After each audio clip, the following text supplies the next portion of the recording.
Bonjour, bonjour et bienvenue dans ce nouveau live BLC, Club CRM du mardi. Ça faisait longtemps qu'on n'en avait pas fait. Mais en même temps, quand il n'y a pas d'actu, ça sert à rien d'en faire pour rien. Hein. On choisit de faire des lives quand on a des choses à dire. Et là, il y a des choses à dire. Il y a vraiment des choses à dire. Je vérifie que tout va bien avant. Hop. Bah, ça a l'air d'aller. Hein. On va attendre que tout le monde arrive si des gens veulent nous rejoindre. Il y a eu la petite notif dans le Discord, donc ça devrait plus tarder. On va parler aujourd'hui d'un nouveau module dans Pipedrive. Un module de gestion de projet directement à l'intérieur du CRM Pipedrive. Donc pour tous ceux qui utilisaient Asana, Trello, Monday et qui devaient à chaque fois soit ressaisir, soit synchroniser leur projet CRM Pipedrive à l'intérieur, je vais me rapprocher un peu du micro pour qu'on m'entende, à l'intérieur de leur outil de gestion de projet, eh ben c'est plus la peine. Pipedrive est en train de développer, puisque c'est encore une version bêta, un module de gestion de projet directement à l'intérieur du CRM. Et ça, c'est assez fou, parce que nous, dans notre cas, chez BLC, dès qu'un projet est gagné, il est automatiquement envoyé dans Asana pour que l'équipe des consultants puisse prendre le relais et s'occuper du projet de déploiement, parce qu'on est intégrateur de logiciels de gestion, ça vous le savez. Donc les commerciaux gagnent des offres, et quand une offre est gagnée, elle est envoyée directement dans Asana, pour que les consultants prennent le relais. Voilà comment ça marche actuellement chez nous. Et donc on va voir que d'ici peu, on n'aura plus besoin de faire tout ça parce qu'on va pouvoir utiliser le module de gestion de projet directement intégré. Et ça, c'est très très très très cool. Je vais vous partager mon écran et on va regarder ça ensemble. On va attendre encore peut-être 1 ou 2 minutes, voir si des gens nous rejoignent. Je vais me prendre une petite gorgée de potion magique, du thé avec un efferalgan vitamine C à l'intérieur.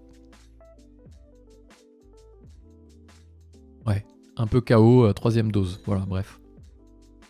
Je vais essayer quand même d'être clair dans ce que je dis. Alors, je vais vous partager mon écran.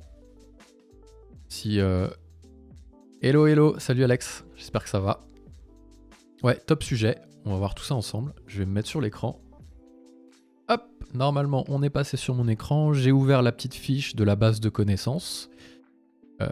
Vu que c'est publié sur la base de connaissances Pipedrive officiel et que c'est public, on peut en parler dans un live, hein, parce qu'on a accès à la bêta, ce qui est peut-être pas le cas de tout le monde. Donc on va regarder quelques écrans ensemble sur ce module de gestion de projet. Là ils en parlent, c'est en anglais, mais c'est assez simple de comprendre comment créer un projet, qu'est-ce qu'on peut faire à l'intérieur, des tâches, etc. Et une vue aussi de la liste de tous les projets en cours, le détail de chaque projet. Ça c'est disponible, je vous mets l'URL dans le chat, hop. Allez jeter un œil. Et moi, ce que je vais faire, c'est que je vais carrément vous partager mon écran avec un espace de test de Pipedrive. Et comme ça, on va pouvoir naviguer ensemble à l'intérieur. Hop, ça, on peut le fermer. Enfin, je vais le laisser ouvert. Et on va ouvrir une base de test ici de Pipedrive. Donc voilà, c'est notre base présentation. On active les bêtas en général sur tous nos espaces. Et donc là, on voit qu'on a le module campagne. Ça, vous connaissez, on a déjà fait un live dessus. C'est le module d'email marketing directement à l'intérieur de Pipedrive. Avant, il y avait Mailygen. Maintenant, c'est dans Pipedrive. Eh bien, ça va être exactement la même chose pour projet qui est juste au-dessus. Avant, il y avait Asana ou Trello ou ce que vous voulez, Monday, Notion, ou n'importe quel outil en Kanban ou en project management. Et bien maintenant, il y a Pipedrive. Donc, on va pouvoir tout faire à l'intérieur de l'outil. Nous, c'était vraiment c'est vraiment pas un problème, mais ça nous embête que les informations soient à 2 endroits, par exemple chez BLC. Parce qu'on arrive à synchroniser les deux, dès qu'une offre est gagnée dans Pipedrive, elle crée un projet dans Asana, et après les consultants mettent plutôt des commentaires dans Asana. Les informations sont synchronisées, on a mis des URL qui se renvoient l'une vers l'autre, mais c'est vrai que des fois, ce serait pas mal de tout avoir au même endroit, et là, en effet, Pipedrive est en train de développer ça. On ne sait pas du tout quand ça va sortir. En tout cas, là, pour le moment, c'est en bêta et on le teste. Donc, faites pas attention aux fenêtres, faites pas attention à tout ça. C'est une vraie bêta de chez bêta, pour le coup. Comment ça marche? On compare d'une offre, forcément, hein, puisque le but, c'est de créer un projet associé à une offre. Alors, on va voir que c'est pas la seule solution. On va pouvoir aussi très bien créer des projets sans offre, hein, puisque on a aussi cette possibilité-là de créer des offres orphelines, hein, des projets orphelins, sans qu'ils soient rattachés à des offres. Désolé si je raconte des bêtises. Hein. Faut pas m'en vouloir. Je suis encore dans le gaz. Donc on va voir tout ça. On va voir la première solution. Comment créer un projet à partir d'une offre. Et après, on verra comment créer un projet tout seul. Donc là, on a une offre. On va prendre, je sais pas moi, ABCD Deal. Ici, elle arrive quasiment à la fin de son process de vente. Elle va bientôt être gagnée. Donc, je vais pouvoir créer ici, hop, manuellement, un projet. Ou alors lier un projet, parce qu'on a les deux solutions. Soit le projet existe déjà, on l'a créé parce qu'on a eu besoin de le créer avant qu'il y ait l'offre, pas pour quelle raison, et on va pouvoir le lier, le projet, donc le projet sera lié à cette offre. Ou alors directement créer un projet à partir de l'offre. C'est ce qu'on va faire. Bien entendu, posez des questions dans le chat si vous en avez, mais quand ce sera plus en bêta, on imagine qu'on pourra utiliser les automatisations et se dire, dès qu'une offre est gagnée, crée-moi automatiquement le projet associé. Dès qu'une offre atteint un certain stade, crée-moi automatiquement le projet associé. Oui, ça on va pouvoir le faire. On va pas être obligé à chaque fois de créer les projets à la main, rassurez-vous. Donc là on va le faire à la main, puisqu'il n'y a pas du tout d'automatisation pour le moment, c'est encore en bêta. Donc j'ai mon offre ici, voilà, les commerciaux sont en train de travailler dessus, et je vais créer un projet. Comment ça se passe? Il récupère automatiquement le titre de l'offre. Date de début, date de fin, sont des toutes nouvelles notions. C'est quand on va démarrer le projet, quand est-ce qu'il est censé se terminer. Bien sûr, on pourra revenir dessus pour faire des ajustements, etc. Donc là, on va dire que le projet démarre au 1er janvier. Hop, et il va durer un mois jusqu'au 31 janvier. Qui est le propriétaire du projet? Il récupère automatiquement le propriétaire de l'offre. On va pouvoir le changer, parce qu'on peut très bien avoir un responsable de l'offre commerciale et un project manager côté projet. Ça, il n'y a pas de problème. Le deal ici, il est récupéré automatiquement. La personne, donc la responsable côté client, est récupérée aussi automatiquement. La société, et on va pouvoir mettre une petite description. Ceci est une description. Et on peut automatiquement récupérer toutes les activités de l'offre et de les dupliquer en tant que tâche de projet. Voilà, ici, il vous dit créer un double de toutes les activités du projet, sélectionné, en incluant l'objet de l'activité, son type et la note de l'activité. Donc là, en gros, si à l'intérieur de l'offre, on a commencé à créer des tâches de projet, qu'on aurait isolé par exemple dans pas moi, un type d'activité, si vous avez un type d'activité projet, eh bien vous allez pouvoir automatiquement dupliquer les activités en tâches de projet. Pourquoi? Parce qu'il y a des activités liées au sales, au commerce, ça c'est les offres, et il y a les tâches de projet qui sont directement dans le projet. Eh bien c'est ce qu'on va pouvoir récupérer en automatique. Qu'est-ce qu'on va faire nous ici? On a des choses. Fun. Non, on n'a pas grand chose ici. On va pas le faire, on va les recréer à la main. Bien sûr, on va imaginer des automatisations. L'idéal, je crois que je l'ai remonté parce que le but de faire partie aussi d'une bêta, c'est de pouvoir remonter aux développeurs et aux chefs de produit un petit peu nos remarques, des éventuels bugs qu'il peut y avoir. Parce qu'on répète, c'est une version bêta de chez bêta, donc faites pas attention à certaines fenêtres qui seraient pas forcément parfaites. C'est normal, on l'a en avant-première. Et donc là, le faire remonter des activités. Nous, comment on fonctionne chez BLC? Alors c'est propre à notre organisation, c'est peut-être pas l'organisation de tout le monde. On aimerait récupérer toutes les lignes de produits, parce que nous on est prestataire de service, donc ce qu'on met dans les produits, je vais revenir ici dessus vite fait. Voilà, là c'était un montant qu'on avait saisi à la main, mais par exemple, hop, prestation. Ici, ça c'est une journée de prestation chez nous par exemple. Une journée. On en rajoute une et on détaille ici à chaque fois toutes nos journées de prestation, une journée, etc. Formation, même chose. Donc chaque ligne, il y a une prestation qu'on effectue. Ça c'est propre aussi, c'est très vertical. Mais c'est vrai que nous on aimerait bien, et ça va être possible j'espère avec les automatisations, alors peut-être pas tout de suite, mais lorsqu'on crée le projet ici, hop, on puisse automatiquement, donc là on va remettre la date de début, 1er janvier jusqu'au 31 janvier, tac tac, description. Et bien récupérer automatiquement les lignes de produits en tant que tâche projet. Il y a une petite logique. On vend des journées de prestation, quand on transforme en projet, chaque ligne de produit devient une tâche de projet. C'est ce qu'on fait dans Asana, on crée des sous-tâches. Bon, c'est très personnel et très lié à BLC, donc c'est pas forcément, ça va pas forcément être natif quand ça sortira. En tout cas, j'enregistre ici et ça va me créer mon projet. Donc là, il se passe rien, hein, je l'ouvre pas, mais j'ai le petit pop-up ici qui va me permettre d'ouvrir dans un autre onglet ma vue projet. Et donc voilà à quoi va ressembler mon projet.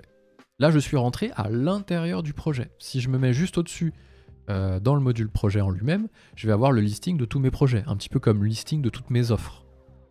Et là, oui, on peut aussi imaginer une vue en Kanban avec tous les projets et un petit peu leur statut. On va pouvoir mettre des statuts par projet, un peu comme on peut mettre des statuts d'offres, des colonnes d'offres. Ici, on a demande de contact, premier contact, à relancer, etc. C'est un pipeline, mais on va avoir un pipeline projet. J'imagine, pour le moment, on en est au début. Il a fallu développer la base de la base et on aimerait bien ici avoir un petit peu des étapes de projet pour qu'on puisse les positionner facilement dans un Kanban. C'est pas encore le cas, mais ça va venir, on s'inquiète pas. Et donc ça, c'est quand on rentre sur un projet en particulier. Qu'est-ce qu'on va retrouver à l'intérieur ? On va retrouver ici la date de début, la date de fin. On va retrouver l'avancement automatiquement. Alors là, pour le moment, 0 sur 0, puisque l'avancement va se baser sur les tâches qui sont créées, toutes les tâches créées, les tâches de projet, versus les tâches terminées. Si on a 10 tâches et qu'on en a terminé 5, on va avoir 5 sur 10, le projet sera avancé à 50%. On va pouvoir mettre des tags aussi. Donc là, on va pouvoir ajouter des étiquettes, vous connaissez. Projet formation, par exemple, chez nous. Ça va être l'étiquette verte. Ok, on rajoute une nouvelle étiquette. Le bleu, c'est projet développement. Hein. Vous savez que nous, on a plusieurs activités. Donc, je le récupère sur notre activité à nous. Voilà. Donc lui, c'est projet formation. Ça permettra, lorsqu'on sera dans le listing ici, de facilement y voir plus clair et surtout de pouvoir faire des filtres sur les étiquettes. Bientôt, il y aura...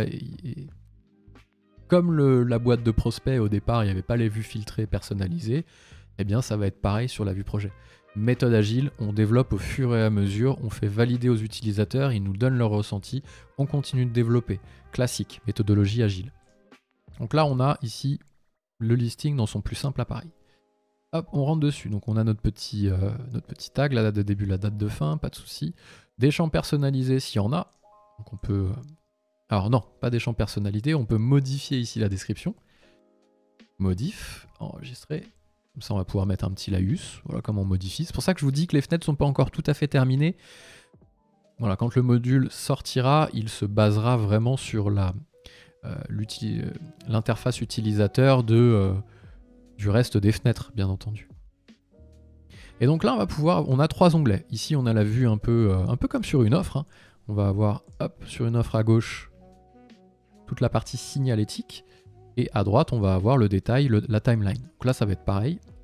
On va avoir la timeline. On va pouvoir mettre des activités. Donc là, nous, dans notre cas, ça va être dans un projet de déploiement d'un logiciel on-premise, installation. Ensuite, on a paramétrage, par exemple. Ensuite, on va retrouver reprise des données. Voilà, ça va être toutes les tâches que les opérationnels, hein, les consultants chez nous vont devoir effectuer pour mener à bien le projet. Reprise des données, formation, assistance au démarrage, etc. Et vous allez pouvoir mettre des propriétaires. Qui est censé faire la tâche? Et là, vous pouvez le changer. Je vais dire que cette tâche, l'installation, elle est faite par Sylvain. Que le paramétrage, c'est Alex qui s'en occupe. La reprise des données, Alex. La formation, c'est Alex. Et l'assistance au démarrage, c'est Lucie, par exemple. Voilà. Je fais n'importe quoi, hein, mais on va pouvoir affecter des propriétaires, des acteurs en face de chaque tâche. Et ici, on voit qu'on a bien 0 sur 5. Donc le projet est à 0%. Dès lors qu'on va commencer à faire des choses, Sylvain, l'installation va se retrouver dans sa liste de tâches. On va faire comme si c'était moi, hein, pour vous montrer. Lorsque je vais dans Activité, 14 décembre, on a tout mis aujourd'hui, on va changer. Ça, c'est le 15. On fait tout à la suite, on imagine. Hein. Hop, le 16. Le 17. Et là, je me remets moi et pas Lucie, juste pour vous montrer à quoi ça ressemble. Le 20. Allez, on laisse un peu passer de temps. Si je vais dans mes activités, ici, pour le 14, je vais déjà avoir tout ce que j'ai en retard. Et je vais retrouver au niveau de mes activités, ici, une installation qui est liée à un projet. Donc là, on n'a pas encore ici, normalement, projet, voilà, on n'a pas encore tout ça. Donc, bien sûr, quand ça sortira, on aura la possibilité de savoir à quel projet c'est associé pour pouvoir basculer plus facilement. Voilà, là on a le projet ici. Ok. Bêta, c'est normal. Pour le moment, on navigue pas à pas et on va y arriver après. Je retourne dans mon projet ici.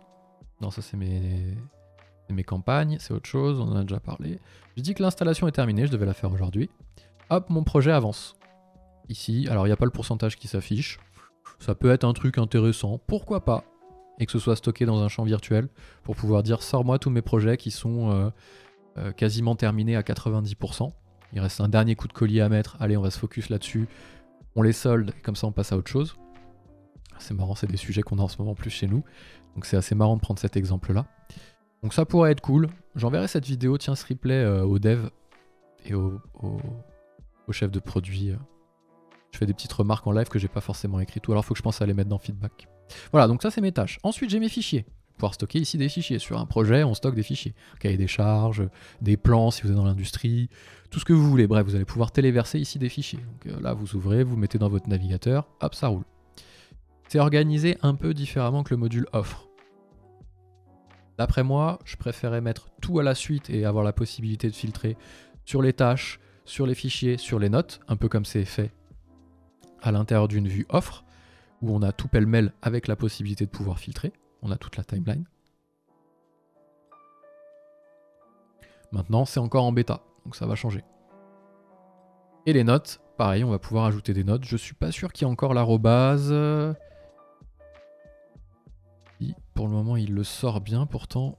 Il est peut-être pas encore l'arrobase. Bon, l'arrobase, bien entendu, va sortir. On aura les notes au même endroit que les activités. On va pouvoir discuter.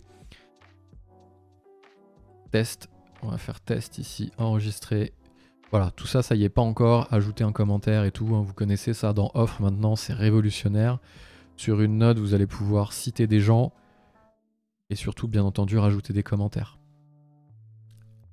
Forcément, tout ce qu'on peut faire au niveau des offres, on pourra le faire lorsque ça sortira, soit en alpha, soit en version définitive, directement sur le module projet. Voilà, donc les tâches de projet, ça crée des activités rattachées à chaque personne. Pour suivre le projet, on peut rentrer à l'intérieur du projet. On a la vue de tous les projets qui existent ici. Et on a fait à peu près le tour, parce que c'est vraiment pour le moment quelque chose qui est en version bêta, donc ça va pas beaucoup plus loin que ça. Ce sera peut-être un live un peu rapide. Si vous avez des questions, posez-les dans le chat, avec grand plaisir pour y répondre, même si j'aurai peut-être pas forcément l'information. C'est encore en bêta, hein, je le répète. Vous pouvez changer le propriétaire, c'est pas moi qui m'en occupe, imaginons je suis commercial, c'est plutôt Sylvain. Hop, chef de projet, boum. Ici on peut archiver quand un projet est terminé. Alors je vois bien un truc aussi, qu'on puisse le mettre dans terminé, perdu, non, parce qu'il n'y a pas de notion de perdu, mais voilà, de pouvoir le mettre dans terminé avec une cinématique un peu genre, ok, un commercial lorsqu'il gagne une offre, il la bascule dedans, voilà, c'est quelque chose d'important dans la vie d'un commercial de gagner une offre. Et ben, dans la vie d'un consultant chez nous, c'est quelque chose aussi important de gagner un projet, enfin pas de gagner un projet, mais de terminer un projet. Ça y est, j'ai fini, je suis arrivé au bout de mes objectifs. Je vais le marquer comme gagné, terminé, et je vais avoir aussi une cinématique qui va pouvoir s'ouvrir. Ça pourrait être pas mal. Plutôt que archiver ici, et finalement on banalise la fin d'un projet. Alors ça dépend de l'activité, mais nous, c'est pas banalisé, c'est hyper important. Donc voilà, je vous ai fait une petite presse du module projet, j'espère que ça vous plaît. J'espère que vous en aurez l'utilité. Je vous dis, j'ai pas encore, on va ouvrir ici voir ce qu'il raconte, j'ai pas encore de date à vous donner. Je regarde juste ce qu'il dit, si j'oublie quelque chose à vous montrer, la vue des projets, le détail d'un projet avec l'avancement, pas de souci, ça c'est bon. Custom activity type, ouais, on peut changer le type d'activité par défaut. Ça c'est les pièces jointes, ok, les notes, activity 5. Et calendar 5. Ouais, trop bien, bah oui, c'est clair, c'est exactement ça, c'est qu'ici, on a choisi le type d'activité tâche. Bien entendu, vous allez créer un type d'activité ici dans les paramètres de l'entreprise qui s'appellera projet, hein, j'imagine. Ou plusieurs, hein, même, hein, parce que si vous voulez les distinguer, ça peut marcher. Prestation, formation, ce que vous voulez, développement. Bon. Faut toujours commencer par simple et étoffer ensuite. Hein. C'est un peu dans l'ordre qu'il faut le prendre. Paramètres de l'entreprise, activité. Ici, vous créez par exemple, hop, qu'est-ce qu'on va avoir hop, projet. Avec un petit rouage. Tools, ok. Et ici sur votre projet, bah, vous créez... Ah, il s'est pas mis à jour. F5. Yes. Voilà, et vous dites que c'est du projet tout ça. Et bien entendu, vous allez dire à chaque utilisateur qui utilise le module projet, donc les utilisateurs PyDrive, de bien synchroniser leur calendrier sur le type d'activité projet. Ici au niveau de la synchronisation du calendrier, vous faites une synchronisation bidirectionnelle, là on va faire reconnecter par exemple, et vous dites que vous voulez uniquement synchroniser ce qui vous intéresse. Donc projet, déjeuner oui, et réunion par exemple. Et où est-ce que vous mettez ça? Si vous créez des tâches dans votre... Alors ça c'est dans l'autre sens. Si vous créez des choses directement dans votre agenda, vous allez pouvoir dire que les tâches créées dans votre agenda viennent se mettre en type d'activité projet à l'intérieur. Et vous faites début de la synchronisation. Je vais pas le faire, ça va mettre le bordel. Zina, hello Zina. J'espère que tu vas bien. On s'est pas vu, on n'était pas au bureau ensemble aujourd'hui. Du coup, saisie des temps. Pas de saisie des temps pour le moment. C'est vraiment simple. On en est en bêta, il n'y a rien. Je ne sais pas si ça sortira quand le module sortira. Et c'est vrai que nous, on saisit les temps sur nos projets pour savoir un peu où on en est, notamment dans Asana. Hein, si je reprends l'exemple de BLC, quand un consultant passe 2 heures sur un projet, il va mettre 2 heures de passé. Comme ça, on sait précisément en fonction de ce qu'on a vendu versus ce qu'on a passé, combien de temps il reste à passer sur le projet par rapport à ce qu'on a vendu. Pour le moment, on ne l'aura pas.